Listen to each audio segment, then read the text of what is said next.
現代音楽よもやま話の部屋、原音エアー。現代音楽の方々に質問です。誰にも言えない自分だけの何か変わった作曲法はありますか？これ中川さんありそうじゃない？いや、そう言われても誰にも言えないけど言っちゃってくださいよ。本当？じゃあね、言っちゃいましょう、今日は特別にね。はい。僕はね、たくさんのメモをね、取るんです。こう。それで、ある小さな五線紙を持ち歩いてるんですね。今日はね、偶然持ってきてないんでお見せできないんですけど、こういう時に限って持ってきてない。で、ある一つの曲のためのその材料をこのメモに書きますよね。それと同じ曲の別な材料を同じところに書くじゃないですか、普通。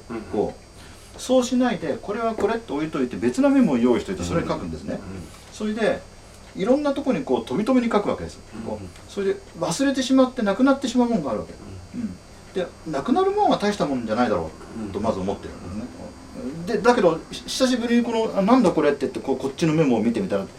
これあの曲と同じ材料じゃんとか言って慌てて使うこともあるんだけど、つまりその一個一個がその前後、なんて言ったらいいのかな、音のつながりというのをできるだけ排除した状態にしてじーっとなんか熟成しとくんですね。いろんなそのまま寝かせておくんです。でそうするとそれがだんだんくっついて変形していって一つの曲になってくる瞬間があって、でいつまでも一つの曲にならないってこともあるんですけど、材料によっては死んでったりね、同じように水やってたのになんか枯れてたりしてね、お前大丈夫って言って結構一番愛してた音なのに本当って言って死んじゃったりする。でそれは使わない。でだけどその発想が形になっていくっていうことにおいては皆さんも同じことをやってると思うんですね。ただ普通同じところにメモするじゃないですか。一つの曲はそのバラバラで忘れちゃってもいいっていうところはちょっと違うかなと思うんだけど、あんまり変わらないことをやってると思うんだけど、要するにできるだけ厄介なようにしとくわけね、作曲の作業。じゃあメモとかその小さな五線紙をたくさんお持ちになってて、今日はこれを持ってったり、明日はあれを持ってったりとか、一つは茶の間に置いてあったりとか、一つは仕事場に置いてあったりとかするわけですね。そうです。それで忘れちゃうことがあるんですね。で忘れるものは大したもんじゃないと思ってる。やっぱり気になるのはもう覚えてる。これは結構可愛いやつだなっていうのは覚えてる。これは愛すべき音だなって思う。だからさっきの話とつながるけど、響きですよね。ガーンって響きが書いてあったり、オーボエを邪魔するバイオリンの弱音付きのバイオリンが書いてあったりするわけね。オーボエを邪魔する。それは音として書いてある、それともアイデアとして？アイデアとして書いてある。なるほどね。育っていくのもあるし、枯れて死んでいくのもあるし、忘れ去られるのもある。だから作業としてはすごく結構厄介じゃないですか。忘れちゃうかもしれない。つながりも前後が逆になったりね。中川さんならでは。でもなんか聞いてちょっと納得できますね。中川さんのスコアはなるほどそうやって誕生するのかと思うとちょっと納得するところがありますね。ちょっとそれは私の例ですけどね、作曲の方法って言えるかどうかわからないですけど、その断片がその持続になっていく瞬間ってどういうなんかやっぱり操作です？一つのこれ見てますよね、断片を。それでってこれ持ってくるでしょ。でそれをつなげたやつを少し大きめのノートに書くんですね、次のレベルの。でさらに大きめのノートってのがあって、でそれにつないでいく。でそれ最終的にスコアになるわけだけど、なるほどね。でそうすると大きめのノートになった時に変形していくんですね、素材がね。で変形して良くない、何日か経って良くないって分かって元のこれに戻す。で元のこれに準じたものをもう一回別なページめくってこの大きなノートに写し直して別なページにもう一回書き直す。だから結構面倒な作業をしてるんだけど、でも皆さんが頭の中でやってる作業を僕はもうわざと自分の頭を混乱させる状態でやってるとも言えますよね。要するにメモからだんだんノートに行って、さらにそのノートからもっとね大きなスコアに行ってっていうふうにやっぱり育ってっていうかで最終的にこうもちろんご存知のようにあるパートは全部音符が書いてなかったりね、あるパートだけ即興でやるっていう方法が一番今のレベルでは一番効果的だっていうだけの話で、最終的にはそれは作曲の作業とはちょっと違うので、その真っ白のこうパートがあるっていうのはね、全く即興の部分とこうちゃんと書かれた部分がこうぐちゃぐちゃに混ざってたりっていうね、そういうことも起こるわけですよね。でもそれも遂行の結果なので、なんか自分は触れないでちょっと人のこと触れちゃうんですけど、松尾さんはもう設計図がバリバリバリってこうできてて、何小節までもう分かってて、それで作曲するっていうのを聞いたんですけど、それ多いですね。まあそれはまあ本当はそれだけではいけないと思う自分もいるんですけどもね、まあ時間的な物理的な問題もあって、というか期限までに書くための一つの自分で編み出した方法論でもあるし、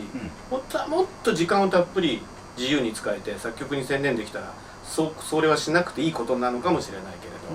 ど、でもそれも個性になってるわけですよね、つまりキャラクターとしてなくてはならないね、その方法が。だから設計段階で相当、特に規模の大きな作品であればあることなんだけれども、本当に設計にはまあ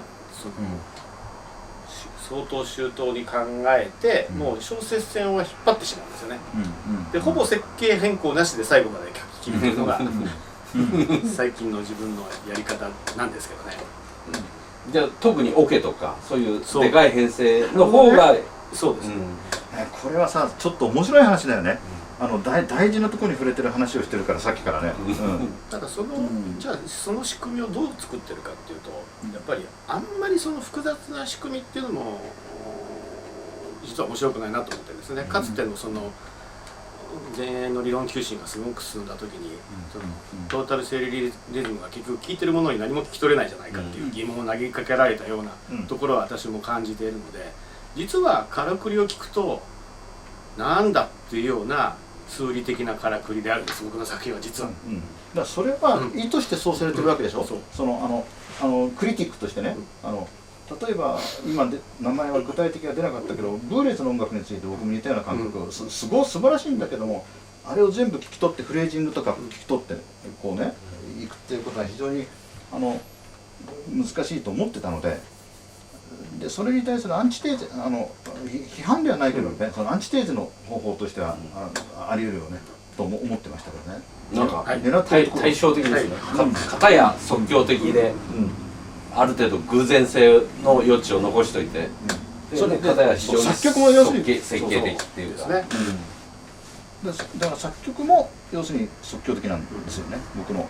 だって偶然ゴミ箱の中落ちちゃうこともあるわけだから、実際そういう例もあったけど掃除してたらこう譜面が落ちちゃったよね、そのまま焼却炉ですよっていうただ偶然性にもいろんな段階があって、自分の作品には中川さんの主に使ってらっしゃるところとは違うんだけども、やっぱり偶然性みたいなところがあって、だから演奏するたびにちょっとずつ違って当然のような書き方をしているところが私の曲もすごくたくさんあるんですよね。だから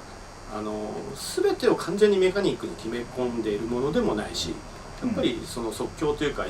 音楽の持ってる生身の人間が演奏する音楽の一期一会っていうのはやっぱり大切にしたいなと思うんですよね。それで今思い出したんだけど、あるピアニストがね、午前中と午後にモーツァルトの同じ曲を演奏したんですよ。それでそのことを考えた時にね、同じじゃないんですよね。で同じじゃないってことを意識したってそのピアニストに聞いたらね、いや俺はなそんなことじゃないんだ、俺は真面目なピアニストだから同じつもりでやるんだよって、音楽は基本的には同じなんだっていうのね、だけど全然演奏違うわけ聞くと、でそのことについてピアニストは演奏家は偶然性ってことを意識しないけど、その作曲家としての立場からその聴衆としてそれを聞いてたのはやっぱり偶然性が働いてるわけで、もうモーツァルトのレベルでも。っていうことはそれはそこにあるわけですよね、その偶然性は。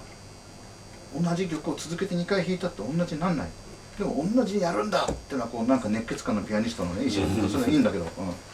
だからそういうことはいろんなレベルでありますよね。加藤さんの曲の場合でもやっぱり偶然性ってのあるでしょ。そしたらまあ僕の場合、まあ偶然性って即興性っていうかね、僕は一番僕はオーソドックスなんですけど、僕はとにかく楽器がない、要するに具体的に言えばピアノがないと作曲できない、絶対ピアノがないと作曲しないだからその生身の出てきた音でやっぱり考えるっていう思考なので、だからやっぱり自分がそう即興したりしてまあ楽奏を得たりすることが非常に多いので、それが固まってくる。そうですね、こう弾いたりするわけだね。そうですよね。だからすごくそう即興性っていうことではほとんと使わないですか？ど使わないですね。たまにここの音の入っちゃうこれいいかで確認する広い2曲。中川さん使う時と使わない時ってありますね。うんそれは時間がなくて頭の中で作らなきゃいけないってことが多いことと、それと意図して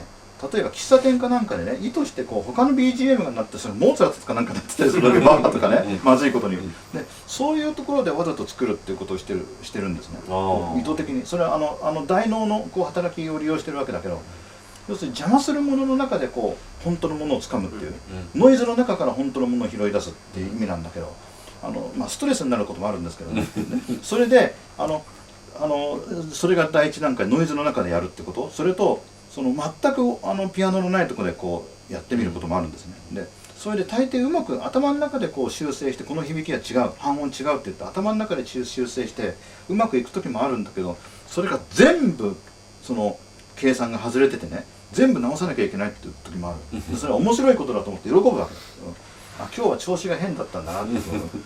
だからこうピアノを使わないこともあるし意図して変な音の中で作曲することもありますけど、喫茶店かなんかで。でもやっぱり昔はねこう完璧な音ってこうやって探してましたね。これはちょっと違うって。そのレベルではそれが慣れてきてそのピアノが使わなくてもできるようになったとも言えるかもしれません。これかなりね、その書斎が見えてきた感じもありますね。すごいですね。誰にも言えないことでみんな言っちゃいましたね。でも結構今日はいいんじゃないいきなり。これは助けになるかどうかわかんないけど、欲してる人にはね作曲で悩んでる人には助けになると思う。だといいですけどね。作曲をやって志してる若い人たちとお聞きになるね方もなんかちょっと興味のきっかけになってくる。そうお聞きになる方がね。